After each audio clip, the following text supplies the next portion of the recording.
Welcome back to the Artist Coaching Podcast. This week, we're getting brutally honest about the mistakes that can stall a career, even when you think you've made it. We're diving into why Jobke ended up accidentally ghosting Tiësto at the height of his momentum, and the hard lesson Ralph learned after selling a track for next to nothing that went on to become a #1 hit. We also break down the Ekboj challenge of 52 releases in a year, how to actually handle a meeting with a booking agent, and why quality versus quantity is the ultimate mental battle for producers right now. If you're serious about the business of being an artist, you're in the right place. Let's go.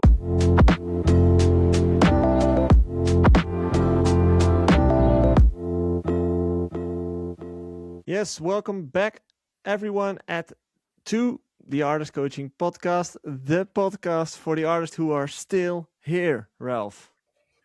Are serious about their business. Yeah. I actually liked the previous intro better. Yeah, it's for artists who are serious about their music career and are still here. Hey, that rhymes. Let's do that. It's actually a good one. No, but it's now you make it sound like it's taking an effort to be still here, but no, it's our passion. Of course, we're still here. Well, That's it the is easy road. It does take a lot of effort mentally in most cases, because a lot of people struggle with the motivation after a lot of no's and get away with your music, and your music sucks. No, man. Everybody who's listening, they're like real combatant soldiers, and we know how the world works. And we just take it because we are the ones that can, you know. Good to have you back. Hey, great to have you back, Ralph. Yeah. Yeah, I missed next week, so Yeah, you were last week. You missed it, and before that, you were on a holiday, I believe. So it's been a couple of weeks. No, I was here 2 weeks ago. Oh, you were here I with think. Narrow. Yeah. Oh, that was before that you were on a holiday. Oh. Ah, that's true. Okay. Well, good to have you back. Good to see you again. And everyone in the live chat's also here. Mikey Foden is back. Ben Singh, Brian Andrade, Melodramatic is in the house. Bit3 Music, Oscar Music, Lion Harris, Josh Letitia, Luca Van Damme, Adrian B, Grey Max, Gerard Francis. It's 24 Karat, and Israel Carter. It's quite a list, right? Boom. Yeah. It's the I'm usual. really familiarized with the names nowadays. Yeah, there's also, a few new Luca ones. Van Damme. I'm not sure if he always listens, but I know him as well. He's from Belgium. Oh, really? I think that's him. Luca Van Damme, yeah. I spoke with him on Tomorrowland. Ah. Yeah, he actually. I think I'm not sure if he played something we did. I'm not sure, but I know him. Yeah, so cool. It's quite fun to for see. the rest as well. Also, Josh, he's been killing it. Yep. Saw him in the Hartwell set quite a lot. Yep. Which is True. 2 tracks at the same time. I think there was one other artist that also managed that, and that's us, and maybe Maddox. I think it was also the same set because he played also Party People and Brighter Days from us. So, but it's cool also for Josh. I think if an artist plays you twice in the same set, it's a real testament that they like your shit. So. Yeah. At that point, done. It's no coincidence anymore, right? No. And we also have James Ohi Music, Rob Pollard, Ignacio, Kairos is here. Dude, we have 17 people watching. Yeah, and I'm actually getting nervous now, man. And we already have the first donation from Mr. Melodramatic. Already dropping another $100. Weekly support. Let's keep showing up, y'all. I actually implemented something just for this. Whenever we get donations, it's the party horn. That's what we're gonna do. And also, I mean, it's insane. And $100, Melodramatic, you're crazy, but gracias at the same time. But also, like €1 also gets cut, and maybe we should have different sounds then, or not. But different sound. No, it's cool, and it feels like you're being appreciated. So thank you. Exactly. I still have to make. Last year, let's be real. Last year, I've how do you say that? Like I've outdone myself. Is that the right way to say? You? Yeah, I don't because know what you're gonna say now. I've made the community questions jingle, and I've kind of put the bar there. Yep. And I haven't managed to make like a decent follow-up for like other segments of the podcast. Like, so if we get donations, we need like a new jingle maybe or whatever, so that the bar's high. The bar is high. The bar is high. I think also that's one of the hardest things. Also, if you, let's say you have that track and it's doing really well, what are you gonna do next? I think that's maybe the hardest point. Yep. If you can ever reach that, that's one of the best things. But that's gonna be the hardest point in your whole career. It's mainly mentally, right? Yo, Jay. Definitely, yeah. Hey, guys. Hey, You look tired. I am. You look red. I'm warm. I turned up the heating and I overshot. So like it didn't work at 20 degrees and then I put it to 24 and now I'm cooking up. Well, take 24. off your pants. So who says I have pants on? True. Show us. But show us. the heater at 24 is insane, man. That's like tropical temperatures. Now you gotta kickstart it sometimes, you know. You gotta give it a little extra And with help. these energy prices, it's actually a flex, man. You're pimping you it. can see where the money is. You can see where the money is. Are you That's how we do. growing some plants on your attic or something? Because this all has Keeping it hot. I now get this. Man, dude, these images, Joey, by the way, it flips over. Yeah, and it's goes. really annoying. Yeah. It's because YouTube has vertical streaming right now as well. So if people watch on the phone, it only cuts out like, I think it's the right center piece. Let me check. Yeah, it's like the middle. It's pretty awkward. I can see. Well, if it's awkward, then It's also awkward on the main live stream on YouTube. It's very annoying. Okay, let's just ask. I miss the good old times. Let's ask the chat. What do you prefer? Because I don't know who's watching vertical or who's watching horizontal. Because eventually on YouTube the full vertical gets edited and it's like it looks nice, or the horizontal. Sorry. So let us know what you prefer. I'm on my phone. Yep. It's switching for me too. Okay, so it's on the phone also annoying. Yeah, but Jay is red and hot. hot and red. Anyway, guys, how have you been? I'm trying to fix this in the meantime. Oh, that's kind of, you don't have anything prepared like that's meaningful. I've been away for a week. I thought everybody thinks the switching is annoying, I think. Like this, then? Yeah. Hey, the old style. Okay. Me in the middle, Malcolm in the middle. Okay, I think we're back now. normal style. Anyway, Ralph missed last week's episode. I saw something come by. Jobke, you're going to do 52 releases this year. Easy. Let's unpack that. Again? No, for Ralph? Oh. Yeah, I'm curious. Ekboj releases. So, 52 Ekboj releases, 12 Jay Hardway ones. It's easy. I rolled them out quite quickly, the Ekboj ones, and it's fun.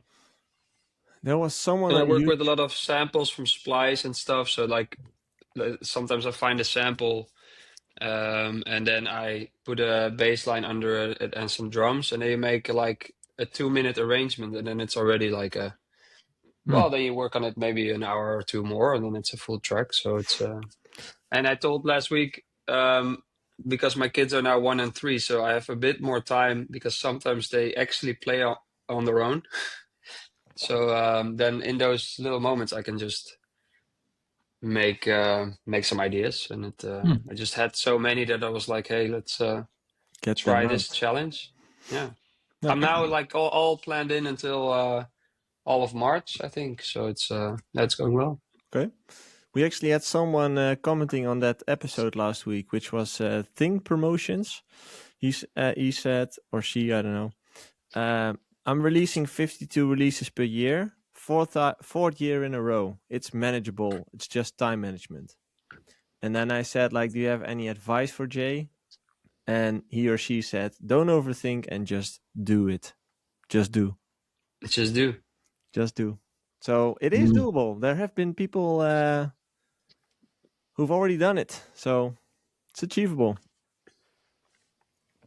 Yeah, we're not gonna do the. Yeah, okay. I mean, I don't know what Ekboj is about, but You the don't know what quality Ekboj is quantity about? thing. Even Yeah, I don't know how the Bill Gates producing. knows what Ekboj is about. Yeah. I don't know the production process, but if I have to translate it to making bass checkers tracks, no way in hell I will make 52 releases a year. Yeah, That's a lot. it's like because it's listening music and easy listening music, it requires way less or a way different energy. And I think getting club energy in tracks is something that requires, well, time, but also more ideas to find the right energy. So I think for club tracks, I would find it very difficult. But for Ekboy tracks, I mean, I can just easily churn them out. It's also not No, very but complicated music, right? Like lo-fi is just like not that many instruments in there, not that many tracks. Yeah, you have like once you have a vibe, it's easily to get an arrangement going. And also because I've just produced forever, it just goes fast. So you just really quickly know what like a little transition. There's so many options, and I think because it's such a mellow energy, it's easier to like you're not really setting people up for a big drop. That's like, for example, that's way more of a different style of production. You have to really with like EDM, you have to really hype people up for what's coming. And then what's coming has to be also really good, like really energetic. So it's like that's just a different ball game, I think. Lion Harris asks, how long does he need for one song? Few hours, I'd say. Yeah, so that's lo-fi, right? Just side note. Yeah. Lo-fi. Yeah. And someone else, who was it? But it's also like just I make so many ideas with it. It's not that I use every idea, but that's the key for me. It's like ideas, and then finishing them. If you have a good one, it's kind of just discipline. So Yeah, and Israel Carter wonders if the quality of the music will be compromised with doing so many releases. well, that we're gonna find out. That's also part of the. We'll It's see. kind of an experiment because maybe at the end it's like, oh, you could really hear that one. But then again, sometimes you think that of a track and it does the best for you. So it's like we'll see at the end of the year. Okay, good point. But also, let's go back to cool dance music and quit the elevator scene. But elevator scene. well, hey, it's a big scene. It's a very but big still. scene. A lot of elevators. Yeah. But the thing is, true. Also with the EDM, I mean, for us, it's sometimes a battle because if we release a track and you don't get support and nobody plays it, maybe but yourself, but also you have such a big catalog right now, so you have to also kill your darlings and all. What's the point of continuously releasing, you know? And then you can always say, well, you never know, but there's always a best guess, and I think that's a hard one to level out because if beforehand you don't get any support but the stupid radio support, then actually what's the point? It's bound the chances of it being dead within a week are so big. Do you think in general we're slowly going back to quality over quantity? Because it kind of Well, feels no, like because it. also I have to say sometimes a track we do is specific for our set, and that's the main reason of existence. But then we also still wait. If nobody asks for that track, why would you release it? And of course you can always say, well, it's going on Spotify. It's a big platform where music is being brought to a lot of potential new fans. So that's also a reason. But sometimes you just kind of ask yourself, like, why? Sometimes like this track's never gonna do it, you know. But you never know for sure, right? You never know for sure, No, but but that's there's the thing. always Like, this educated guess. yeah, but that's the thing. Like, if you release it and it doesn't really hit in some kind of way, it just disappears into the void. So, does it matter?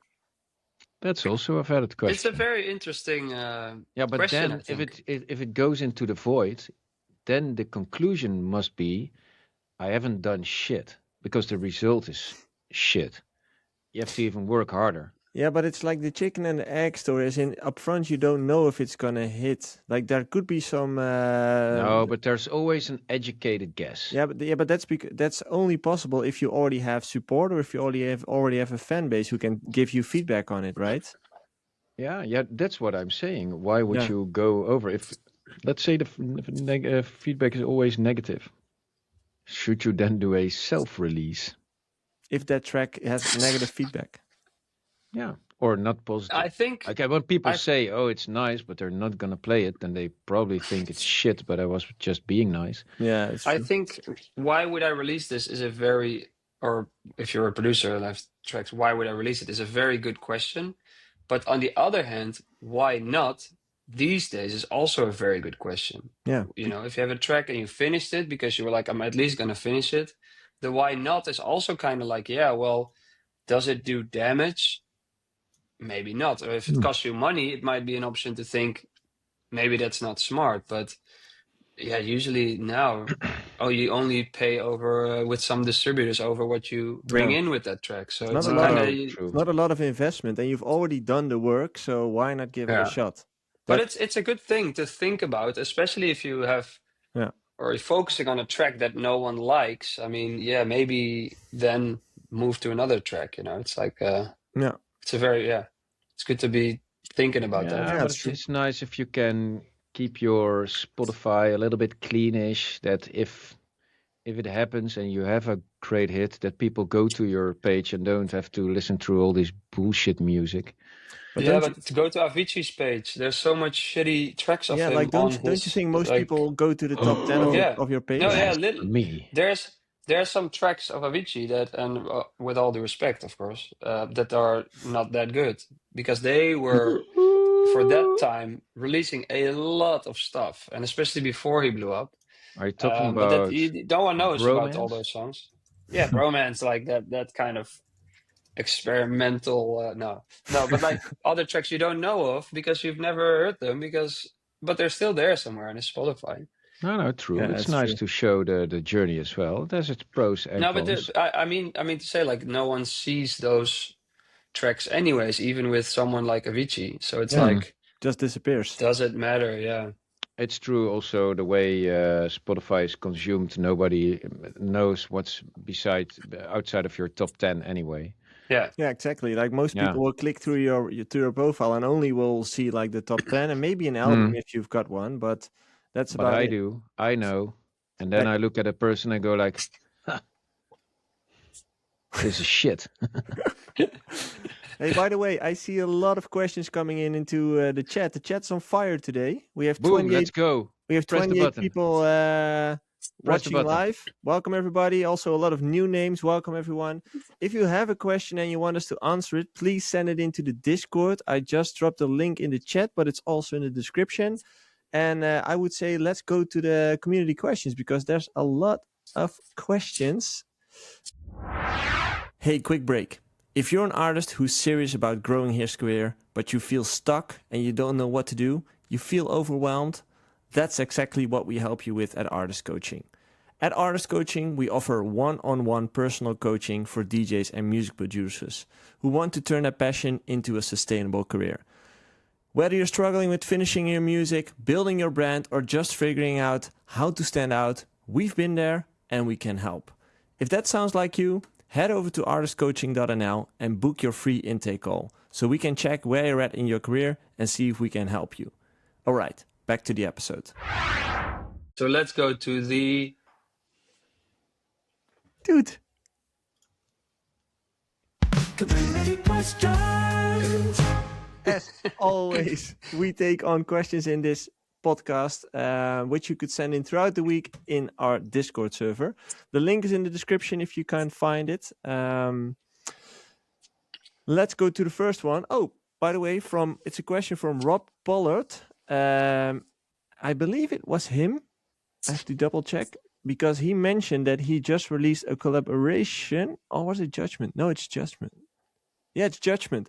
Sorry. Judgment in our community mentioned last week that he released a collaboration with Job Govers and Afrojack. Oh, that's Pretty cool. sick. Who's Job Govers? I don't know. Job Govers, I noticed he's also in the chat right now. Job Govers and Judgment. Cool. Nice. So Yeah. Afrojack is going to release some good music now.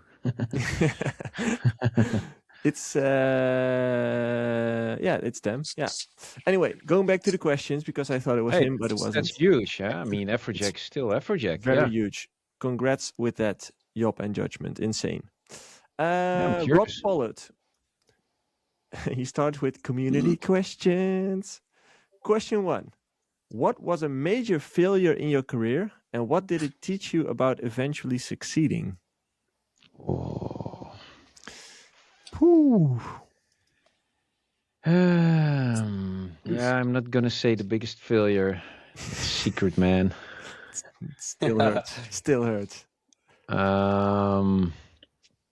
You know, one of our first tracks we ever made, we sold it for a shitty amount of money, and it became #1 in Holland. Can we say it? Which one?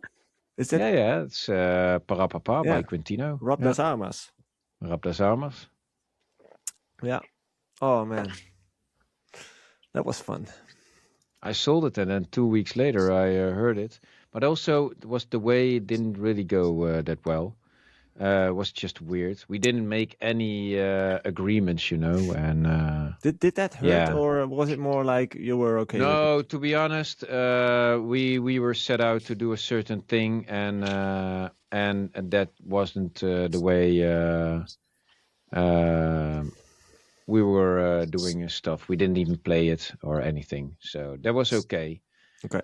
But it was a little bit weird. At some point, we got the record label in the mailbox, and we were like, "Okay, is this gonna be a thing?" We didn't know, you know. Okay. And but we were all just inexperienced, and but in hindsight, yeah, of course, if it's gonna be a #1 hit, yeah, you should be on it. But yeah. Did it bring you anything aside from hit? Contacts and everything. Yeah. Okay. And you, Jobke?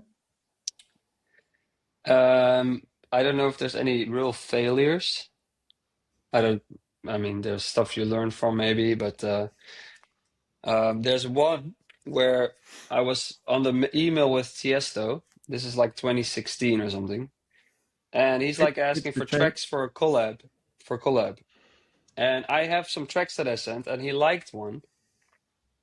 And I don't know, like the conversation just stopped because I think he said something like, maybe let's make it more like Electric Elephants or something. And I was either too busy touring or too proud to use the presets of Electric Elephants again. I don't really know. I don't know what happened, but that didn't continue. You never so responded. It's like, no, and it's like also because you kind of think, oh, he likes this one now. That's inexperienced. Oh, there will be other times. There's more time to do that and to finish it or to whatever is going on in your head. And now what you learn from that is when you get older, it's like, oh, with almost nothing you can say, oh, that will be all right. I can still do it later. You have to take it right away. You have to really do it. Yeah. Stuff like that, especially because there's only a limited window of opportunity and you have to be ready, even if you're not ready. And I think that's something that I learned from experiences like that. But that's one that's like, now I'm like, how did I ghost Tiësto? Is that what happened? And that's why he goes to you now. Yeah, exactly. That's why he leaves my messages on Steam. Yeah, exactly. That's the reason why.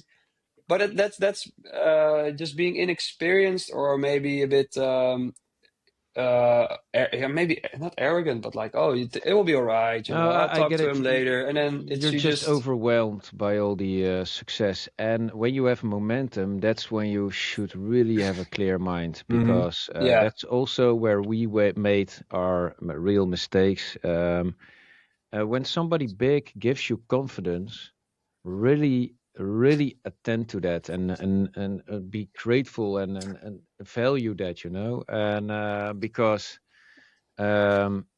yeah, that's worth so much, and that's because of the momentum. Totally Yeah. understandable, and that will flee away at some point. yeah, I think I had the similar experience, to be honest. Like I was really naive in that moment in time where like when the first support came in and you actually started receiving the first emails of bigger DJs, and I was more like, okay, it's fine, but never really understanding like, holy shit, I got momentum right now. I need to build on it. yeah, yeah, Um, Now looking back at it, No, but I not think, even that. There's always that one person that gave you the yeah, vote of confidence before the rest. yeah, That person, that's the one you need to focus on. And the rest will come, of course. You're doing well, so everybody wants a little bit of you. And yeah, but that person, yeah, never forget. And I think because we were overwhelmed, we kind of forget sometimes. And because then somebody else big comes to you and has all these flattering words for you, and you go like, oh well, thank you, and no, thank you, and yeah. yeah, eventually you want to work with them all, but yeah, you can also understand that person that gave you that vote of confidence as first. Yeah, you don't neglect that.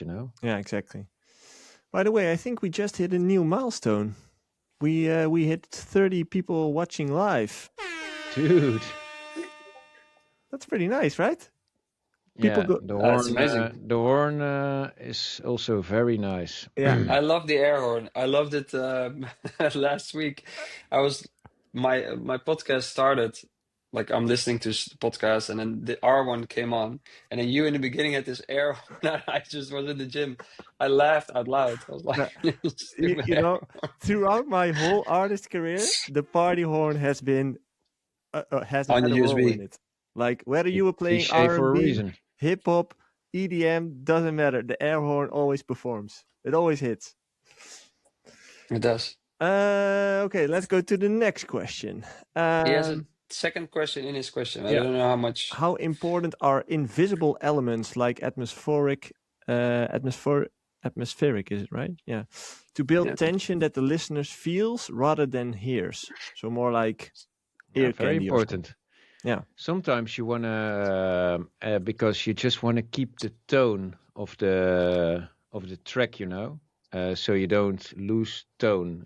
That's how I always hear it, and then I'm at a certain part, and I think I want to hear the tone of the track.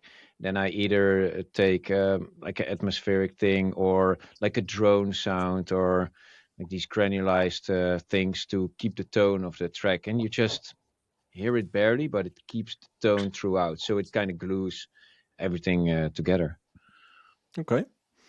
And question number 3 is not a question, but Rob and Ben Singh have a back-to-back coming up for an event in April. Hey, boom! Nice work, Let's guys. go. Nice work. Good to see you guys collaborating. Awesome. Next question from Josh Letichier. Question for the team.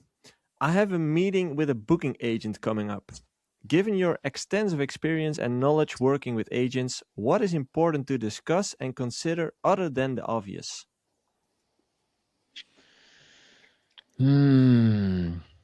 Um, What is the damn. what would be the obvious like? Booking fee maybe, or what can you do for me? It's the booking agent just needs to be a fit. That's the main important thing. Like, do they cater to festivals and clubs that are compatible with what you do as a sound? I mean, Josh shouldn't be at a techno agency, but more at like where we are. Ace Agency or Anna Agency, those are the agencies in Holland that are catering to the world that we like, the Hardwells and all. that's the main point, I think. Which other artists are there? Are they the artists that are kind of similar to what you do?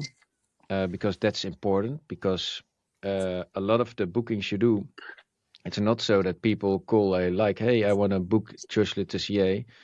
No, it's usually that they are in contact with clubs and festivals, and they say, well, you can also book Jobke Tiësto, and he does this and this and that, and then they have their sales pitch ready, and that's how it usually goes. So it's better that they are in contact with a lot of prospects that are interesting for Jobke Tiësto through other artists. And I think And what's then you get to the deal. Yeah, the deal. I mean, usually it's not really negotiable up until you're at a certain point. But do they also do the advancing? I think that's an important question. I mean, American agencies work way different than Europeans or Asian agencies. They also will probably work with sub-agents, which and then how will the revenues be divided? Yeah, man, it's too broad of a question. I think what's important, at least in my experience throughout my career, is asking yourself the question: am I a priority for this person?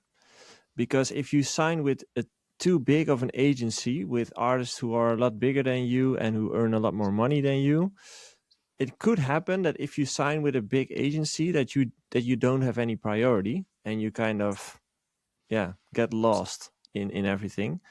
So it might be better to sign with a slightly smaller agent who does have priority for you, who's willing to work on your career. That's definitely true. Like in America, you're always part of a really big roster, and Yeah. they're not gonna be like really narrow it down and work for you as an artist. No, that's just you're getting in this big treadmill. But they also the fees that you have to pay there are really less. I mean, it's usually 10% of gross, and with a European agency, it can be double. Yeah. Europe So is more yeah. like 15, right? No, yeah, usually it's around 20, and especially for somebody who is beginning, then it's usually even more. I think you have to also be really on the same level when it comes to the expectations. And that is something that you should discuss.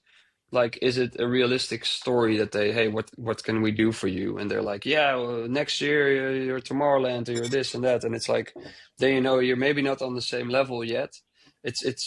I always like transparency. And if I like within the agency that I was with before had like a different agent, I always made sure at the beginning to be like, hey, I just would like to know when when some promoter doesn't want to book me or there's different things going on.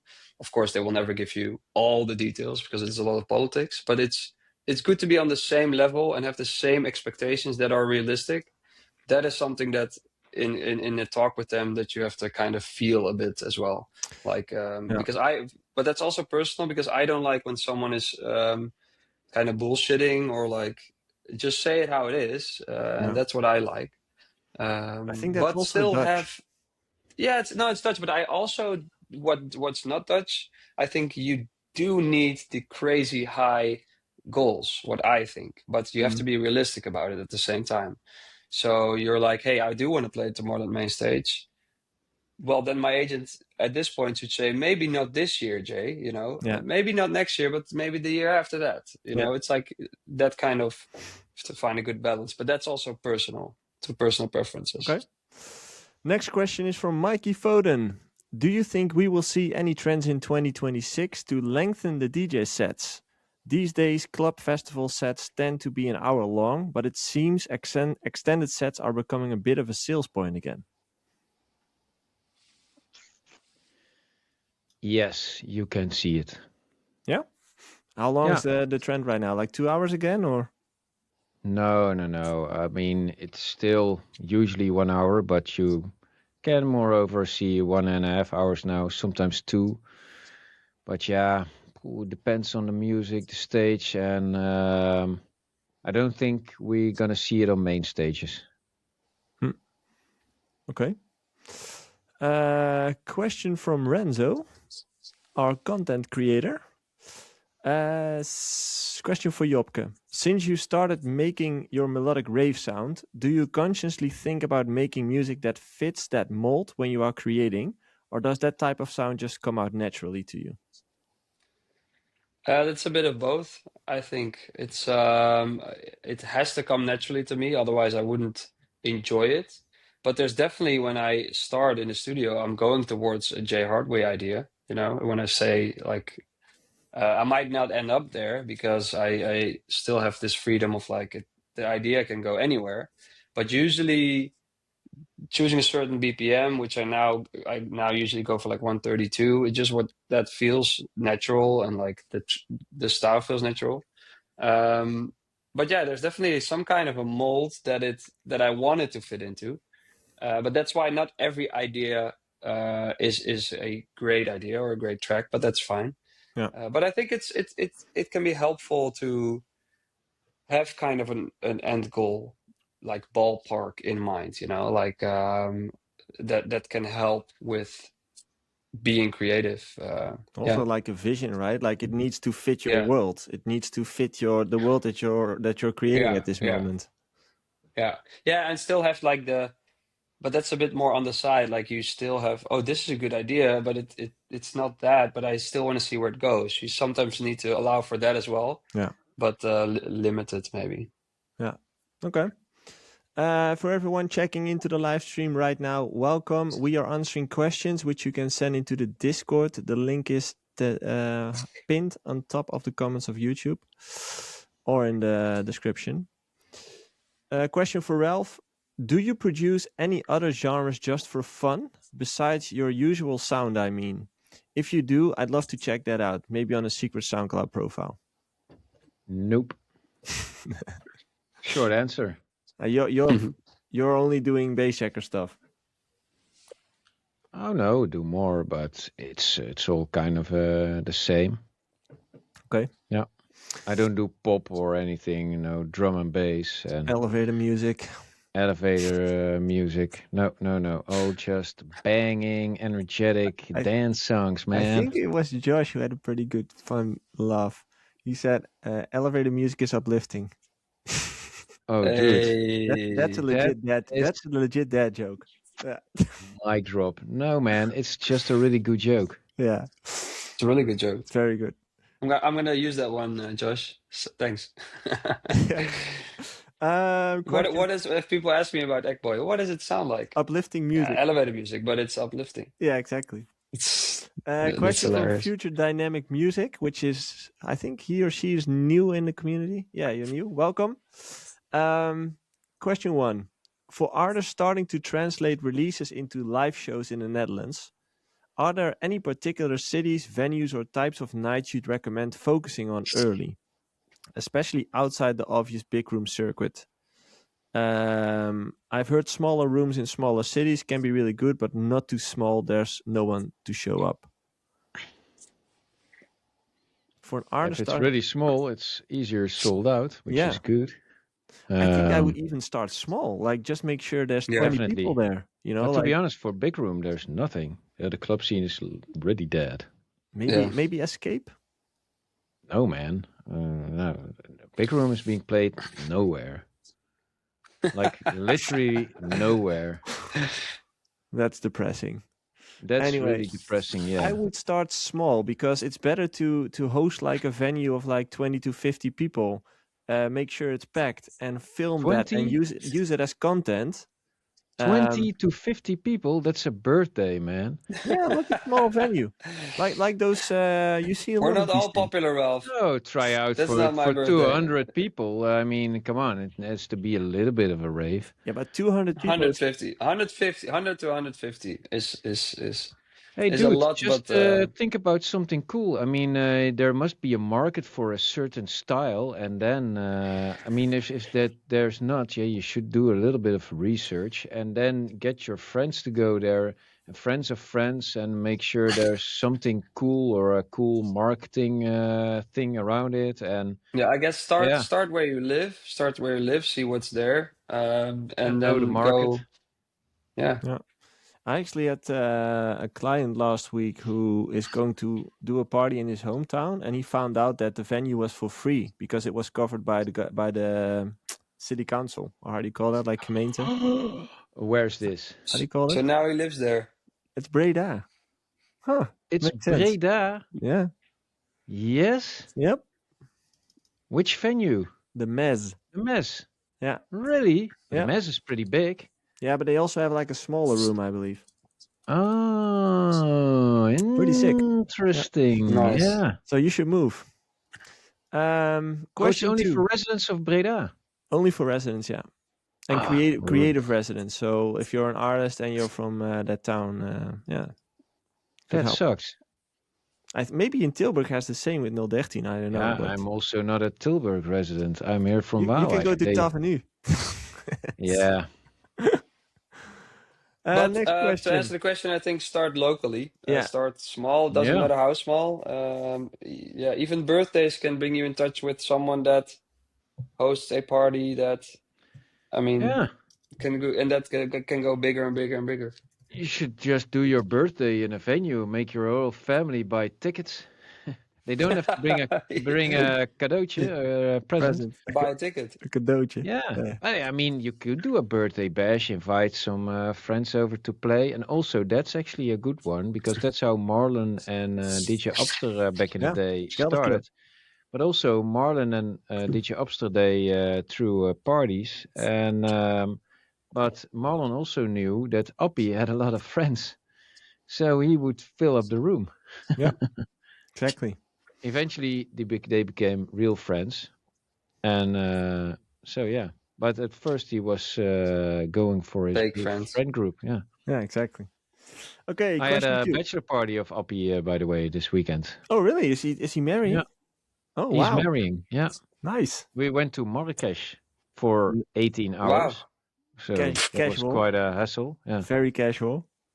very cash. No, it was nice. I really like that city. I've never been there, to be honest. It's so different from anything Yeah, I've you heard know. that. Yeah, Oh, nice. I'll text him. I didn't know. yeah. He's getting married 7th of February. February. Okay. Question 2. Early on, would you recommend keeping things simple with DJ sets or committing to a live hybrid approach? Live hybrid approach. Make sure you Yep. videotape it and spread it throughout the internet. But it needs to be functional, you know. Don't overdo it.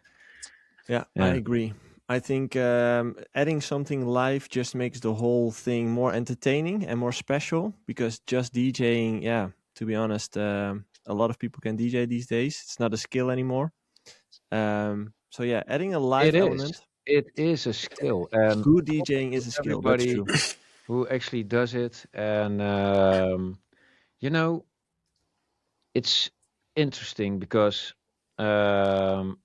yeah, it's a different topic. Fuck it. No, community questions next Yeah. time.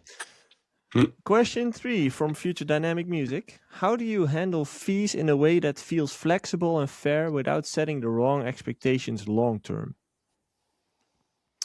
Study economics and No, it's always a No. negotiation, right? It should work for both ends.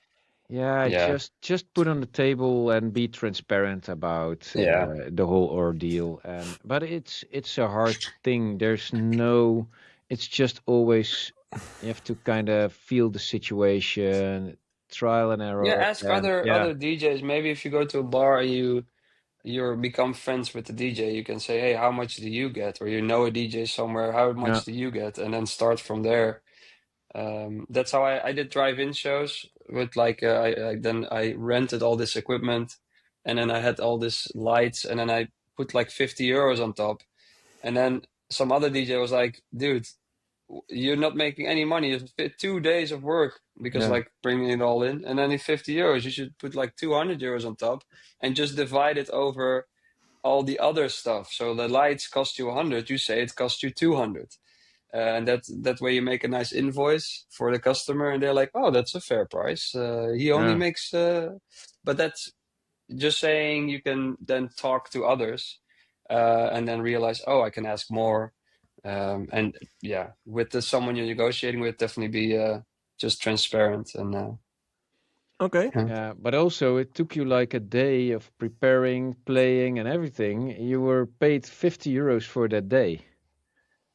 Yep. yeah, I know, yeah, but that. Then you realize, oh yeah, but that's also because that's another thing.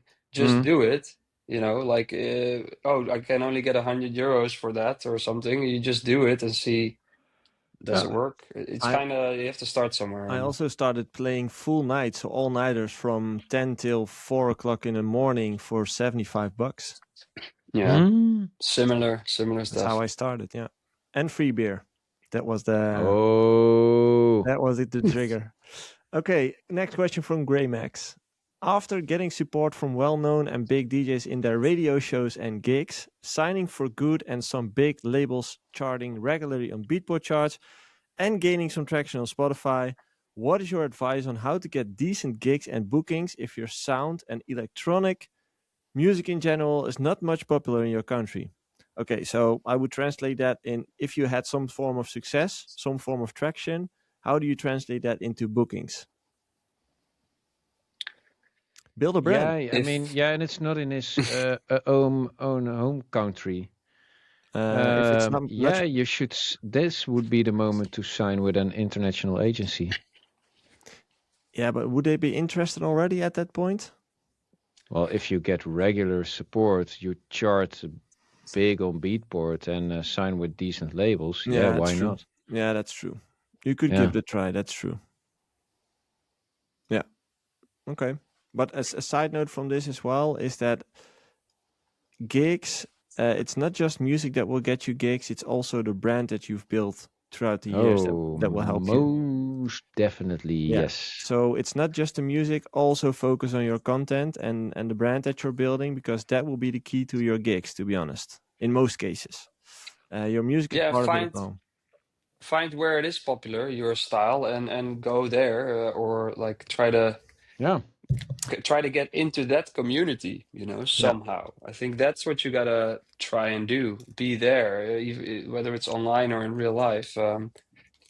That's where you want to be around. You want to see, hey, what's going on there. Go to those parties and see see what's up. Question 2. Since Chesto recently returned to trance, what's your opinion on will trance become big again?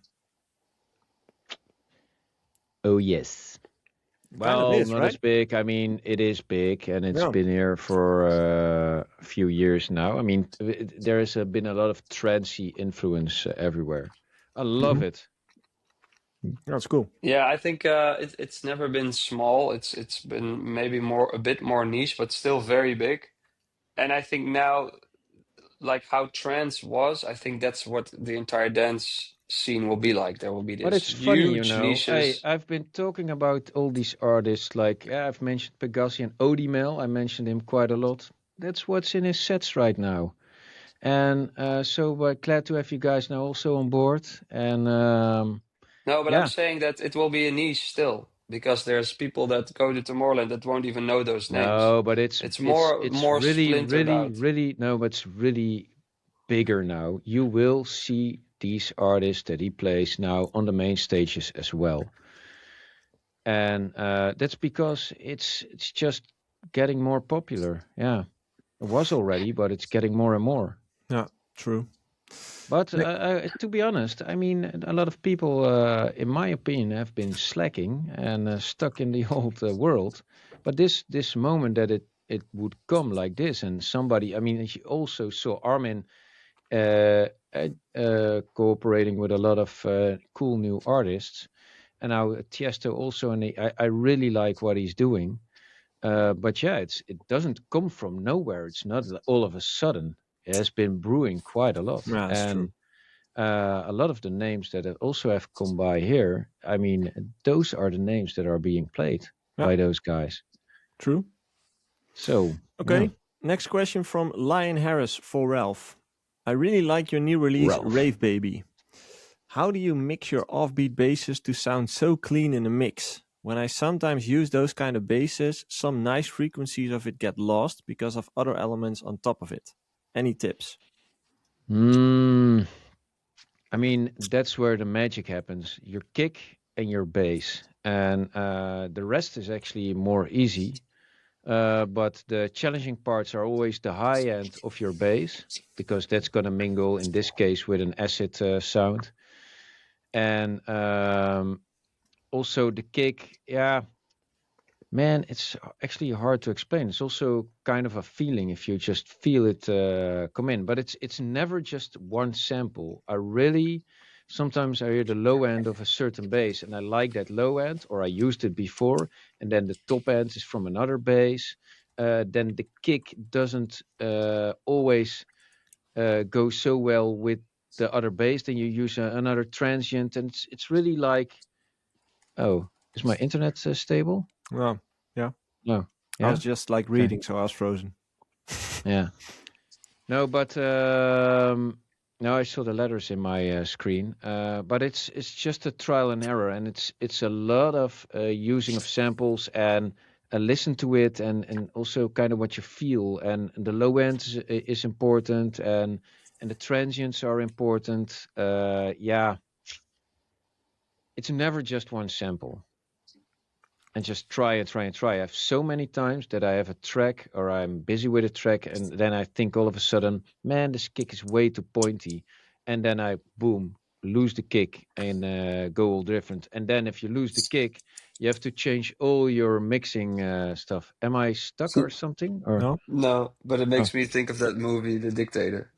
It's too pointy, or like not pointy enough. Rockets should be pointy. Like. Oh, I don't know that. Okay. Next question from Brian Andrade. No, but it's a good question, man. That's what it's all about nowadays. Like a lot of the production tracks, they get question. but they get defined by the use of kick and bass, like a lot. That's what And energy is. that's Yeah. you're talking now about the basically foundation of electronic music. Yeah. Yeah, but the still, kick how and many bass. people are neglecting that kind of stuff? And it has never been Because so there's been important. there's been tracks who've not done that well and still became hits in the electronic dance music because it's about more than feeling how a track works on a big system. But it's good to see that always stays the fundament of a good dance track, kick and bass. And I think that's something that I haven't always focused on, but still tracks of mine that didn't get that super right still did very well.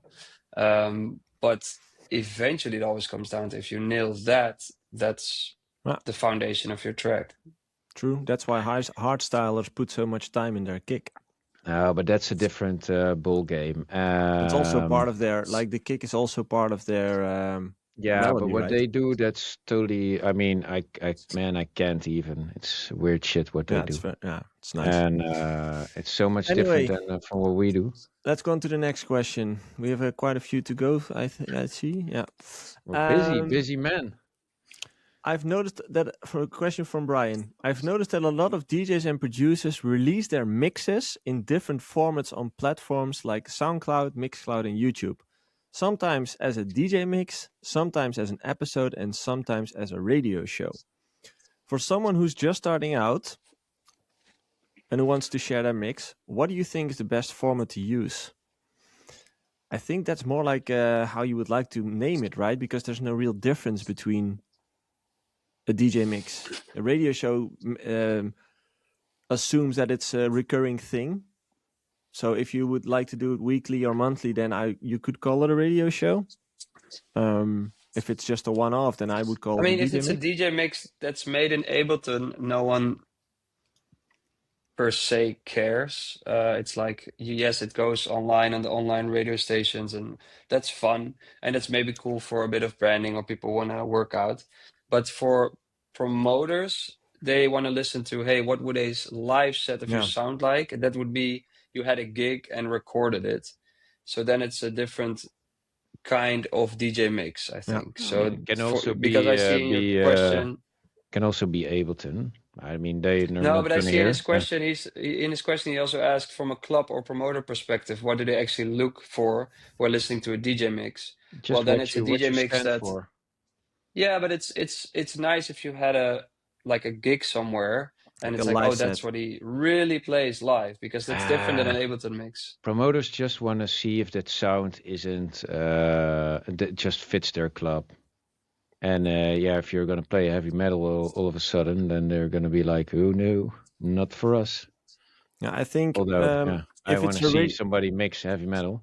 if it's a radio show, then he also asked like, does it need to include commentary and stuff? Like, if Nah. it's a radio show, no, it doesn't necessarily have to. But Well, what is a radio show? I yeah, mean, it's all the Yeah. same basically, exactly. and yeah. But Yeah, the thing Ralph is is with very anti-radio show, but well, no, the I thing with mean, radio shows is you're not gonna. I mean, you're gonna play the same live set, and you see it all the times. Your live set's gonna be all the time 80% of the same music. Um, if you do I mean, some artists can do a lot of different styles, but fuck it, that's the exemption. But a radio show is never gonna be an overlap of sound. That's gonna be all new tracks, trying to be as actual as now can be. You know, that's the newest Beatport tracks. That's the newest promo releases and all that kind of stuff. So that's where that difference is. But if you're gonna do a bi-weekly radio show, yeah, it's gonna be different tracks, like 12 of them, every bi-weekly episode. And if you're gonna do a live set, that's gonna be your main sound, the one you're standing by. That's the one you're gonna do live, and that's the main one. That's important for promoters. I Yeah. think that's a good way to dissect it. Yeah, that's a good way to describe it. Okay. That's why radio shows, yeah, to be honest, I mean, it's nice and all, but there so no, but much that's good what I new mean with music. Yeah, it's not even released every week, you know? Yeah. but that's what I mean. I think promoters will look at, hey, where can I find a set that he has played actually Yeah. live? So it's Yeah. like nice if it's an Yeah, but then actual it live doesn't matter if recording. you did it live or not, but that's the intention, you I know? think it matters. It looks more like, oh wait, he actually Yeah, played but you can at that always club, lie or about that. Just say I played Tough Nu Ye- Waalwijk, and then they call me, did they? And I was like, yeah, they did. Yeah. Tavenu Waalwijk is plausible. Make sure it's plausible, man. Yeah. Yeah. Exactly.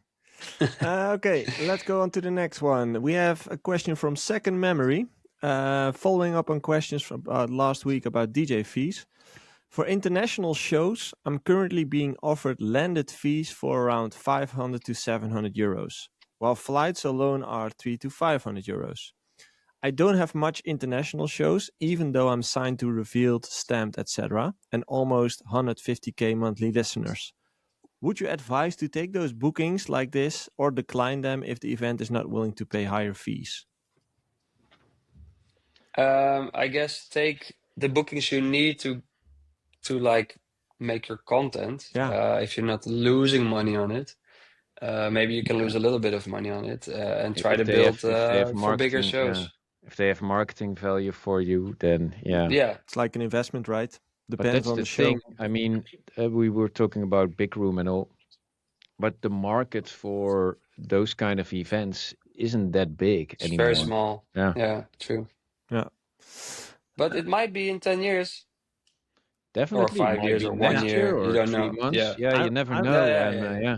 I would advise him to take on the bookings because it's experience, it's content, it's everything. It's fun. It's fun. but it's look at motivation. It's no, but look everything. at Rave Baby Wukong. We work with him, Asian guy, and he's doing really well. But he's not really famous for one track. But what he does, he brings out a lot of crew. He has these cool visuals.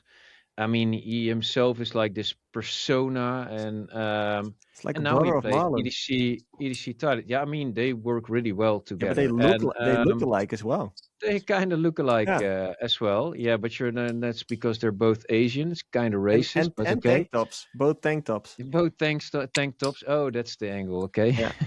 No, I'm just kidding. But But what he does is actually genius, and I really like is this the whole thing he brings to a stage is pretty cool. And I mean, you can love it or hate it, but whatever. But there's a vision behind it, and it's something cool to look at. So it's not always the music; it depends. But let's say I'm not sure this was Second Memory the question.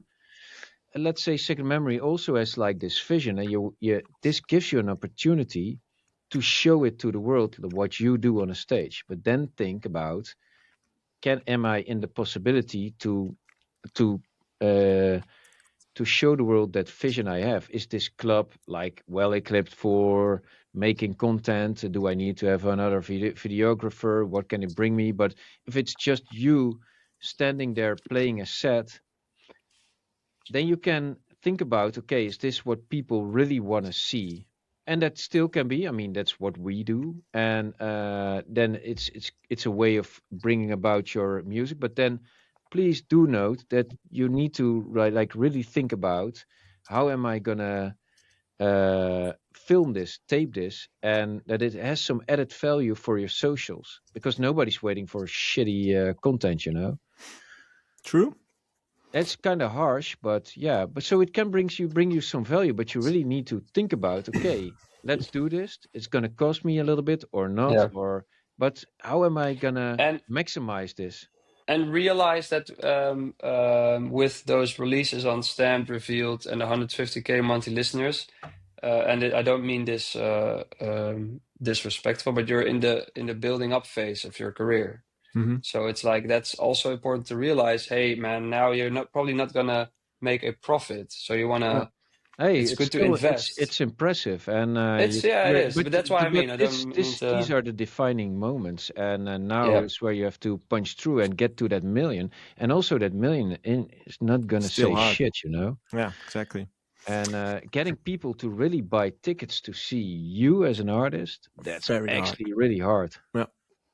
But hey, how- it's not nothing. It's 100K monthly listeners. Yeah, it's a good start. Yeah, Definitely. it's impressive. Hey, how are you guys in time? Do you need to go, or because we still have a couple of questions left, we can take those to I the have next some week? time. What about you, Ralph? I make time, you know. Good. Next question from Luke. Luke Leon. Have you hosted own events as a DJ, and what were your biggest learnings from that? I did. Maybe I can answer. It's a lot of work. Oh, it's a lot of work. I don't think I would do it again, to be honest, because it really takes away the focus from your music and all the things you want to focus on. So yeah, it's just not my thing. I would not recommend it. It's really we a lot of also work. did it twice, but I kind of regret not going on with it, because I think it's worth so much if you can do your own branded event. It brings you so much as an artist. But man, I really agree. It's It's a shit easy. of work. I think it's easy in terms of like what do you have to do, but there's a lot you have to do. Yeah. So it's just a lot of work because That's I've did it during ADE It's the sometimes. dependency of other parties, you know. That's the of other people, and It's a lot of moving Yeah, it's parts. tricky. It's a It's lot of tricky. moving parts, like security, ticketing, bar, venue, DJs. A lot of moving parts. Next question from Hussey. It's also, by the way, good for everybody if you're hating on, hey, I don't get paid enough. Host your own event. Try to book a DJ. It's you realize, oh, wait a minute, how are we ever gonna make money from this? So it's good. Next question from Hussey. Welcome to the community, by the way. Luke Leon, Second Memory, and Hussey, all new members. Welcome. I'd like to find out what you three would recommend I do after accomplishing a huge achievement of mine, presenting on BBC Radio 1 Dance. The time after, you can stress over the next opportunity or stay calm, but I don't want to make the mistake so I lose momentum. What would you do? I didn't get the question. He was played on BBC Radio? No, he's presenting on BBC Radio 1 Dance. Yeah, presenting. That's huge. Presenting. That's pretty cool. The time after. Yeah, Well, it's like, is it a one-time presenting? yeah, Are you weekly doing this? I'm not sure We're not either. really sure on the context. Yeah, I'm not sure. But we either. talked about this before, about you have momentum, and you say you can stress over the next opportunity. In a healthy way, you should. It's like now is the time. If you run a weekly radio show, I don't know exactly how that schedule looks like. It's now the time to open. The doors are now open, so you really should Yeah. Build on the invest now. momentum. If you Yeah. have momentum, try to build on it and try to see if there are some open doors which you can leverage. That's what I would Don't be recommend. afraid to invest money as well. Take risks. Yeah. Okay, next question and last question from the one and only Melodramatic. Would Yeah. the artist coaching team ever consider doing a remix contest? I'm not sure. Bell's face answered it. Yeah, It's but like, we don't do that much. maybe. We don't do that much when it comes down to production. Yeah, we Maybe should it's do it fun for the more often. community, but No, it's a good question. would you guys like to Do- do that? Like just send out parts for a remix? Yeah, I'm not sure. I've done it I mean, before. people can have the parts. I don't care, but I'm not sure if I do want to commit to releasing anything. Yeah, that's a difficult one. Yeah. And what about just Bless giving you. it a platform? So not necessarily releasing it, but just like giving it a platform could also be an option. Like playing it in your radio show or live sets for once. Or A radio show play. Wow. Jay has a my radio show, goodness. right? Huge. 6 million listeners Yeah, monthly. I've been bashing on that shit so many times. I cannot get away with that. Melodramatic will No, have but it's maybe better if you just giving away parts of how your tracks are constructed. Is that not also like I'm always curious if I listen to music. Like sometimes I hear shit and it sounds so good, and I start analyzing, and then I think like, man, it's like only 6 tracks. How does he do that, or she? And I think also it's always interesting, like how many stuff does a track consist of. I can make bounce like raw parts of a certain track, and then you can see how many foolish stupid stuff I put in there that's really unnecessary, because my process is always I put in a lot of stuff and then starts scratching stuff. But yeah, it's not always the best way. We'll think about it. We'll think about it. Do you guys have anything to shill? Well, New Ekboj Rave Every Baby, every week. it's been doing well. What? Which one? Rave Baby Mm. with Wukong and Evil Twin, I must say. I kind of forget them from time to time, but they're really good producers as well. They actually carried a lot of weight for this one. And I have to admit, this was one of those tracks we were a little bit uncertain about. We never do acid, and we didn't even know if... I may hope not. Dude. Good one. Not as good as Josh Letizier's joke, but it's a good one. A close second. No, but we were like a little bit uncertain, but then it got picked up quite well. I saw Nova again playing it, and Maddox, and I really think a lot of Maddox. He's really doing really well.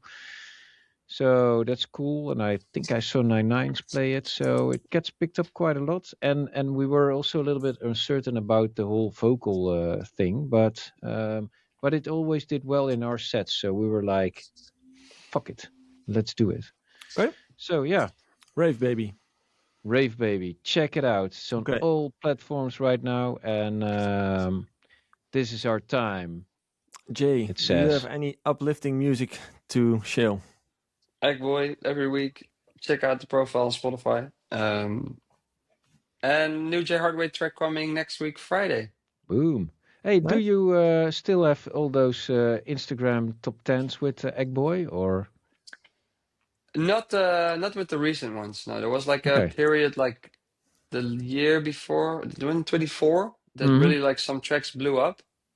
But not lately, but it can always happen. There's a Christmas track that I released in 2024, Christmas Vibes, and that got like 1,000 reels this year. So like Okay. not last year, and then But is so it it's fun. also about you're thinking about the title then? Because somebody's gonna Yeah. Christmas vibes. Okay. Yeah, you make something and you kind of like under what kind of reel would people use this, and then Mm. kind of like go with Of that. course, But they will it's type in Christmas vibes and then they get the lo-fi hip hop beat under some yeah, it's Christmassy yeah, things, or and they they go type like, in "Oh, this is funny." Christmas. Yeah, and then Christmas, and then oh, that kind of vibe. Oh, setting up the Christmas You're tree. Oh, that such a works. commercial beast, man. Yeah, I Reverse mean, the track that did engineering. really well, is there's one called Vibe Check. So it's like people search for vibe, Well, and there's one called Glow Up. It's like people, yeah, but it like I said, it's definitely not a guarantee. It just has to be. You have to get really lucky that your track gets used just enough in the beginning so that it gets pushed to other people, and then yeah. you make the trending list. But Yeah. that's like Mm. a difficult, yeah, especially Okay. now with all the AI music coming in between there. But Can imagine. Okay. it's fun. So I'd like to That's thank cool. all the people in the live chat for tuning in this week. We appreciate you all for participating, and the live chat was also on fire this week. So thank you so much. Melodramatic, thanks again for the donation. Make sure to share this podcast with your friends, your family, your colleagues, your dog, your friend, everyone. Make sure to check out our profiles on socials and the website, and we will be back next week. Same people, different podcast. Bye bye.